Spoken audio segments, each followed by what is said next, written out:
The Santa Barbara shooter, unfortunately, does have a number of supporters, people who feel sorry for him, people that are empathetic. And it's sick to know that that's the case, especially when you have certain websites that are not necessarily encouraging his behavior, but very understanding toward his behavior. So one example is a pickup artist website. I really considered whether or not I wanted to identify what the website is, and I'm going to go against it. I'm sure you can look it up on your own if you really want to know. But the writer goes by the name Roosh. And here's what he had to say. Here's his commentary on the tragic stabbing and shooting that took place in Santa Barbara over the weekend. He says all these groups, and he's referring to anti-pickup artist websites and feminists, are complicit for creating a cultural environment that allowed this massacre to occur. It is them who must accept responsibility for these 7 deaths and make the moral change to their ideologies in order to prevent such an act from happening again. All right, that's interesting. What is he specifically referring to? Well, he specifies in the following comment. He says, "We live in a society where being shy, normal, or a little awkward is duly punished by entitled American women who have been encouraged to pursue exciting and fun casual sex in their prime with sexy and hot men as a way of experimentation." So let's stop right there. So you're telling me right now that it's okay for this 22-year-old man who went off stabbing and shooting people to death to seek casual sexual relationships, to want that kind of physical activity. But for women to be open with their sexuality and to want to date whoever they want to date and sleep with whoever they want to sleep with, that's unacceptable. That's a product of American feminism that we should be ashamed of and afraid of. And by the way, if you want to have casual sex, who are you going to have casual sex with? If women aren't allowed to have casual sex, what are you going to do? Jerk off in a corner? This kind of bullshit drives me freaking crazy because it is giving this guy a pass. It is basically telling him, hey, you know what? Your action was justified because these women don't want to open their legs to you, and it makes me absolutely sick. Let me give you more. When women have passed their physical prime, they select a nice guy with whom they settle down with the understanding that he is expected to keep his mouth shut when a trickle flow of informational torture reveals that his bride-to-be has experienced more than a dozen different penises in her vagina, anus, and mouth, the same mouth that is supposed to kiss his future children goodnight. Well, I'd like to know how many vaginas you've had in your mouth, Roosh. It's totally acceptable for a dude to do it, but if a girl does it, well, she's just a whore, right? She deserves to get shot. She deserves to get attacked. I mean, the sexual entitlement only applies to men, but when women want to be open with their sexuality, it's not okay. And look, that double standard has existed forever. If a woman doesn't have sex, she's a prude. If she does have sex, she's a whore, right?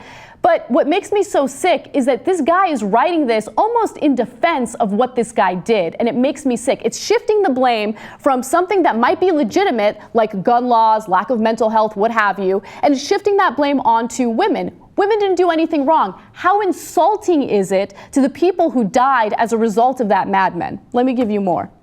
He said, "I've personally interacted with men who functioned lower than him, but were later able to successfully meet average-looking women and achieve intimacy with them. Until you give men like Roger a way to have sex, either by encouraging him to learn game, seek out a Thai wife, or engage in legalized prostitution, 3 things that the American media and cultural elite venomously attack, it's inevitable for another massacre to occur."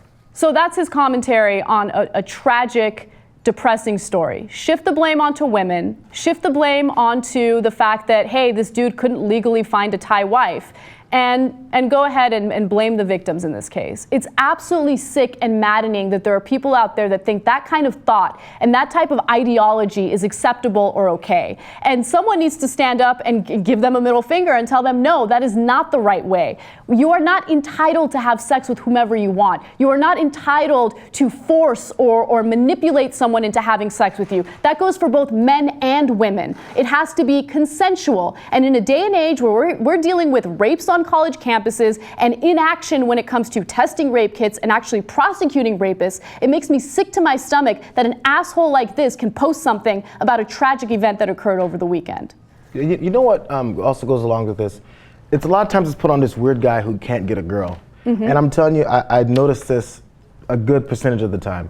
We act like there's only weird guys with Asperger's or with any kind of social fears in our society.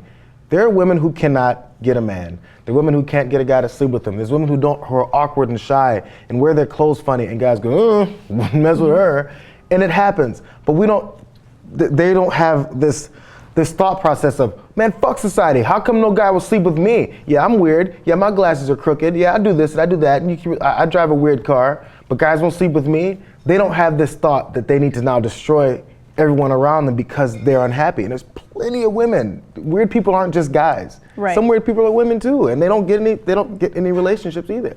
Yeah, I mean, look, instead of looking into what his mental condition was, why it is that he is socially awkward, maybe addressing that, maybe talking about comprehensive sex ed and talking about how masturbation is a healthy way to relieve yourself of sexual frustration. I mean, it all sounds like a joke right now, but it's the reality. These are the kinds of topics that we should be talking about. We should have an open mind when it comes to this particular incident and what occurred that night. But to say that, hey, you know what, it's because these women aren't acting appropriately, and hey, it's these feminists who came in and told women to be sexually open. I mean, how sad and pathetic and sorry is that? And it panders to this ridiculous online society, online community, and it's a fringe group of people. I'm not saying that this is representative of men at all. Don't misinterpret that. But it feeds and panders to them, and it's sick. It makes me sick to my stomach, because the last thing we need in this country right now is to say that it's all right to mistreat a certain group of people because they refuse to have sex with you. What kind of country are we living in? And if you get turned on by that, maybe you should look into some fundamentalists in other countries that think it's okay to stone women if they decide to marry the one that they love, or it's okay to stone women if they're caught in a car or in a private place with another man. I mean, it's disgusting, and it has no place here in the U.S.